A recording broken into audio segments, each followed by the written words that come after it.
दोस्तों आज जब हम सुबह सुबह अपना फेसबुक ओपन किए और स्क्रॉल कर रहे थे तो हमारे सामने एक वीडियो आता है। इस वीडियो के माध्यम से हम यह जाने हैं कि चकिया में एक व्यक्ति की हत्या कर दी गई है, वह भी सुबह सुबह। दोस्तों जान करके बहुत हैरानी होती है कि सुबह सुबह वो भी थाना के आसपास, पावर हाउस के आसपास एक व्यक्ति की हत्या कर दी जाती है और गोली मारने वाले बाइक से सवार होते हैं, आते हैं और सामने से धाएं धाएं गोलियां चलाते हैं और व्यक्ति को गोली लगती है, जिसके बाद उस व्यक्ति को स्थानीय हॉस्पिटल में भर्ती कराया जाता है, लेकिन उसकी मौत हो जाती है। दोस्तों गनीमत इस बात की है और हैरानी इस बात पे है कि थाना के 100 मीटर के अंदर एक व्यक्ति को गोली मार दिया जाता है और अपराधी आराम से गोली मार के बाहर निकल जाता है। दोस्तों समझ में नहीं आता है कि बिहार की सरकार आखिर चाह क्या रही है। जो नीतीश बाबू 5 साल पहले से चीख कर कह रहे थे कि हम जंगल राज को मिटा दिए हमेशा के लिए, अब लगता है कि नीतीश बाबू गांजा फूंक कर और जंगल राज को फिर से वापस लागू कर दिए हुए हैं, क्योंकि आए दिन हम देख रहे हैं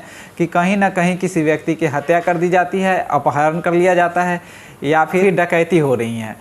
आए दिन आप देखे होंगे कि लड़कियों के साथ भी बहुत सारा छेड़छाड़ का मामला आते जा रहा है, लेकिन नीतीश बाबू गांजा फूंक करके सोए हुए हैं, उनको इस बात से कोई मतलब नहीं है। यही तेजस्वी यादव जब विपक्ष में थे तो इतना आवाज़ उठा रहे थे, लेकिन आज सरकार में है तो उनको इस बात से कोई फ़र्क नहीं पड़ता है। इवन कि आज नौबत ऐसा आ गया हुआ है कि कुछ यूट्यूबर हैं या कुछ पत्रकार हैं जो यूट्यूब के माध्यम से पत्रकारिता कर रहे हैं, उनको भी दिन दहाड़े अपराधी गोली मार दे रहे हैं और इस बात का संज्ञान भी नहीं लिया जा रहा है। दिक्कत इस बात की है कि सरकार कोई भी ठोस कदम नहीं उठा रही है अपराधियों के खिलाफ, ताकि अपराधियों में खौफ हो।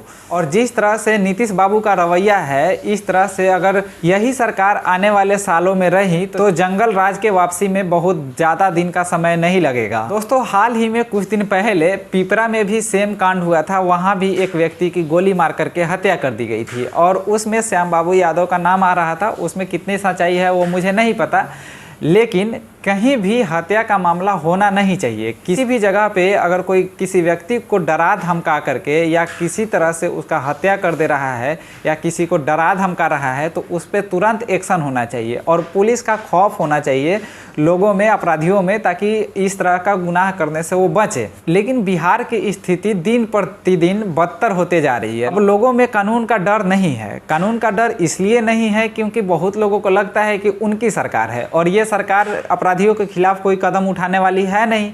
नीतीश बाबू का क्या है, वो तो गांजा फूंक करके और आराम से अपना सरकार चलाने में बिजी है। उनको तो प्रधानमंत्री बनना है और प्रधानमंत्री बनने के लिए कर रहे हैं जो नौटंकी उनको करना है। दोस्तों आए दिन बिहार में आप देख रहे होंगे कि हर जगह पे अभी त्राहिमाम मचा हुआ है। अभी कुछ दिन पहले ही हम देखे थे कि मोतिहारी में भी एक बच्चे को, 10 साल के बच्चे को गोली मारकर हत्या कर दी गई थी, वो अपने कोचिंग जा रहा था पढ़ने उस दौरान। हालांकि इसके पीछे वजह जो भी हो, लेकिन अगर किसी का हत्या किया जा रहा है तो इसके प्रति गंभीर होना चाहिए सरकार को भी और कानून को भी।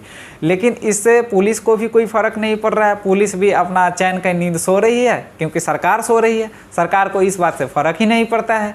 नीतीश बाबू को आप देखे होंगे कि आराम से अपना प्रधानमंत्री के चुनावी अभियान में बिजी हैं। उनको तो बस प्रधानमंत्री बनना है। भले मुंह पे कहते हैं कि हमें प्रधानमंत्री बनने की कोई इच्छा नहीं है, लेकिन उनका पूरा का पूरा फोकस प्रधानमंत्री बनने के ऊपर ही है। अभी हाल ही में आपने देखा होगा कि जो टीचर भर्ती होनी थी उसमें नेशनल लेवल को कर दिया गया कि मीन्स अगर आप बिहार से बाहर के हैं तो भी आप फॉर्म भर सकते हैं और एग्ज़ाम दे सकते हैं। मेरा विरोध इस बात को लेकर के नहीं है कि बाहर के लोग इसमें फॉर्म क्यों भर रहे हैं, लेकिन मेरा इसलिए है कि भाई जो चीज़ें पहले राज्य स्तरीय लेवल पे था उसको राज्य स्तरीय लेवल पे होना चाहिए था।